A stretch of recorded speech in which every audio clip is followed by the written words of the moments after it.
And expert developer ఎలా think చేస్తారు, నేను మీకు ఈ వీడియోలో ఒక ఫుల్ క్లారిటీ ఇస్తాను. మీరు ఈ వీడియో అంతా చూశాక మీరే డిసైడ్ చేసుకోండి, మీరు నార్మల్ డెవలపరా ఆర్ ఎక్స్పర్ట్ డెవలపరా అనేది కామెంట్ రూపంలో అయితే తెలియజేయండి. ఓకే, ఆర్ ఇంటర్మీడియట్ డెవలపరా. మరి ఎక్స్పర్ట్ డెవలపర్స్ ఎలా థింక్ చేస్తారో తెలుసా? మామూలుగా నార్మల్ డెవలపర్లు అయితే దేని మీద ఎక్కువ ఫోకస్ చేస్తుంటారంటే సింటాక్స్ ఆర్ కోడ్ రాయటంలో ఎక్కువగా దాని మీద ఫోకస్ చేస్తుంటారు. సో జనరల్గా డెవలపర్స్ అంటే ఎక్కువగా ఫోకస్ చేసేది నేను ఎలాగ కోడ్ రాయగలను, సింటాక్స్ ఎలా రాయాలి, కోడ్ ఎలా రాయాలి అని ఇలాగా ఎక్కువ ఫోకస్ చేసేది how to write a code or how to write a syntax and specific programming language. ఇది ఎక్కువగా ఎక్కువ ఫోకస్ చేస్తారు. బట్ ఒక ఎక్స్పర్ట్ డెవలపర్స్ ఎలా థింక్ చేస్తారంటే actually how exactly the system working, ఆ సిస్టమ్ డిజైన్ అది ఎలా వర్క్ అవుతుంది, ఎలాగ డేటా ఫ్లో అవుతుంది, ఒక మెథడ్ నుంచి ఇంకో మెథడ్కి ఎలా కాల్ అవుతుంది, ఎలా కాల్ చేస్తుంది, ఆ డేటా ఎలా మూవ్ అవుతుంది, అండ్ ఎలాగ ఏపీఐస్ అనేవి కాల్ చేసుకుంటున్నాయి ఒకదానికొకటి, ఆర్ మైక్రో సర్వీస్ ఎలా కమ్యూనికేట్ అవుతున్నాయి, అండ్ పర్ఫార్మెన్స్ ఎలా ఉంది. సపోజ్ ఒక 10,000 యూజర్స్ ఒకసారిగా ఆ వెబ్సైట్ని ఆర్ అప్లికేషన్ యూజ్ చేస్తున్నప్పుడు ఆర్ ఆ సర్వీస్ని యూజ్ చేస్తున్నప్పుడు ఎలాగా బిహేవ్ చేస్తుంది, దాని పర్ఫార్మెన్స్ ఏంటి. సో ఇలాగా ఒక ఎక్స్పర్ట్ డెవలపరు థింక్ చేస్తాడండి. నెక్స్ట్ ఏంటంటే డెవలపర్స్ అంటేనే మామూలుగా కోడ్ రాస్తుంటారు. కోడ్ అంటే మోస్ట్లీ మెథడ్స్ ఆర్ ఫంక్షన్స్ ఎక్కువగా రాస్తూ ఉంటారు. అండ్ వాటిని ఒకదానికొకటి కాల్ చేయటం ఆర్ బ్యాక్ ఎండ్లో డేటాబేస్ని లాజిక్స్ని డేటాబేస్ నుంచి డేటాను రిట్రీవ్ చేసుకోవడానికి ఇలాంటి మెథడ్స్ ఆర్ ఫంక్షన్స్ యూజ్ చేస్తుంటాం. బట్ నార్మల్ డెవలపర్ రాసిన కోడ్ ఏంటంటే అది అప్పటికి వర్క్ అవుతుంది, వర్క్ అయితే అవుతుంది ప్రజెంట్ ఉన్న రిక్వైర్మెంట్కి, సినారియోకి. బట్ ఎక్స్పర్ట్ లెవెల్ కోడ్ రాసి అతను ఫంక్షన్స్ ఆర్ మెథడ్స్ ఎలా రాస్తాడో తెలుసా?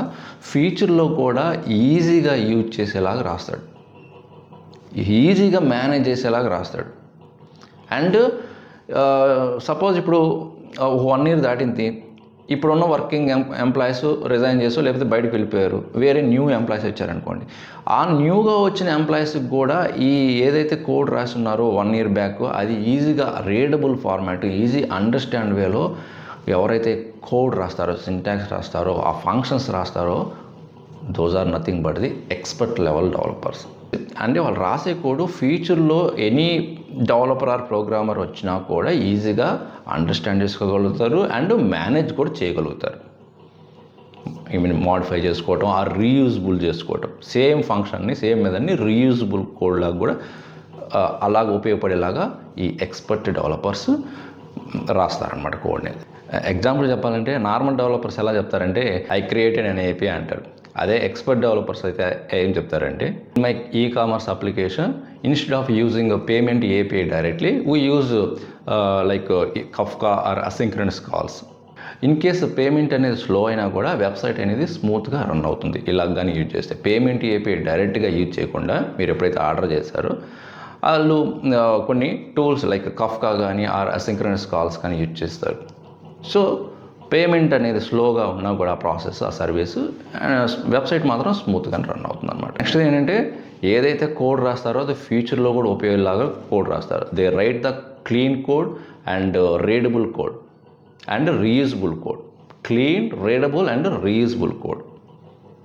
అదే నార్మల్ డెవలపర్స్ అయితే ఇప్పుడు ప్రజెంట్ ఏదైతే వర్క్ జరగాలో కంప్లీట్ అయితే చాలు, అది ఫుల్ఫిల్ చేసుకుంటే చాలు అన్నట్టు రాస్తారు. అలా రాస్తే ఫ్యూచర్లో దాన్ని మేనేజ్ చేయలేం, రీయూజ్ చేయలేం అండ్ రీడబుల్ ఫార్మాట్ లేకపోతే నెక్స్ట్ వచ్చే డెవలపర్స్కి చాలా హెడేక్గా ఉంటుంది.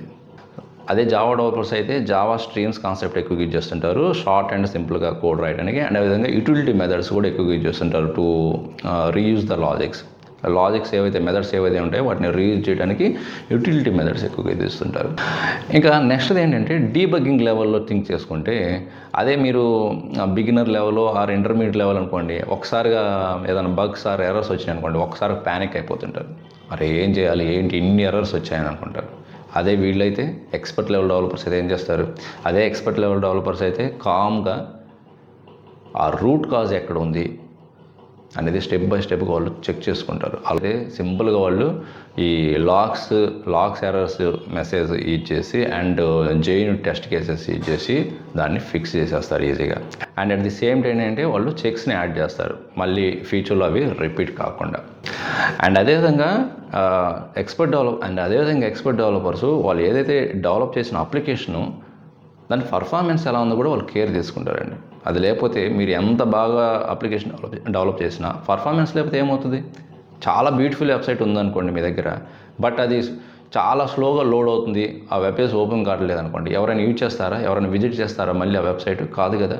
సో స్మూత్గా ఉండాలి అండ్ పర్ఫార్మెన్స్ అనేది చాలా ఫాస్ట్గా కూడా ఉండాలి. సో ఇది కూడా ఎక్స్పర్ట్ డెవలపర్స్ చాలా కేర్ తీసుకుంటారు. సో యాజ్ ఏ డెవలపర్ మీరు చేయాల్సింది ఏంటంటే మానిటర్ చేయడం, మెమరీ ఎలా ఉంది అండ్ థ్రెడ్స్ అంటే అట్ ద సేమ్ టైము ఇంతమంది హిట్ చేసినప్పుడు దాని పర్ఫార్మెన్స్ ఎలా ఉంది, థ్రెడ్స్ ఎలా వర్క్ అవుతున్నాయి, దాని పర్ఫార్మెన్స్ ఎలా ఉంది, ఇవన్నీ కూడా చెక్ చేసుకుంటారు. అండ్ ఫైనల్గా మీటింగ్స్లో కూడా నార్మల్ డెవలపర్కి అండ్ ఎక్స్పర్ట్ డెవలపర్స్కి డిఫరెన్స్ ఏంటంటే, నార్మల్ డెవలపర్ మీటింగ్లో ఎలా బిహేవ్ చేస్తారంటే ఏదైతే కోడ్ రాసి ఉంటాడో ఎస్టర్డే అది దాని గురించి ఇట్స్ డన్, నేను ఇది చేశాను అని చెప్తారు.